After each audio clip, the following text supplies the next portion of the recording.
Despite what you may think about yourself, everyone snores occasionally.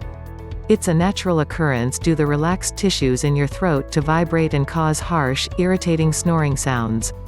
But if it's severe, it can disrupt sleep patterns, cause insomnia, and lead to irritability in both the snorer and the one lying awake because of the snoring.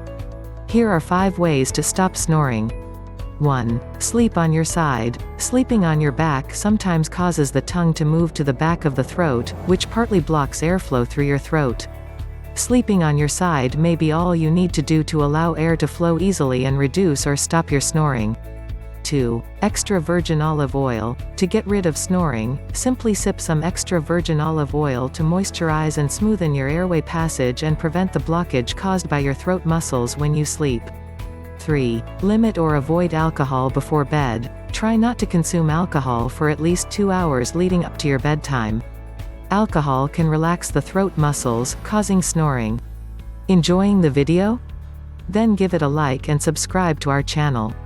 4. Ginger and honey tea. Ginger is easily available in the kitchen pantry and has several health benefits. It has anti-inflammatory and antibacterial properties that soothe the throat, thereby providing relief from snoring. For best results, drink ginger and honey tea daily or twice in a day to get rid of the snoring. 5. Change your pillows. Allergens in your bedroom and in your pillow may contribute to snoring. When did you last dust the overhead ceiling fan? Replace your pillows? These simple practices can make a huge difference in reducing snoring. Snoring can disrupt your sleep and that of your partner. But besides being annoying, it may indicate a serious health condition. Seeing your doctor and trying one or more of the above treatment options can help you get your sleep under control. If you liked the video, give it a thumbs up. Subscribe our channel for more such videos.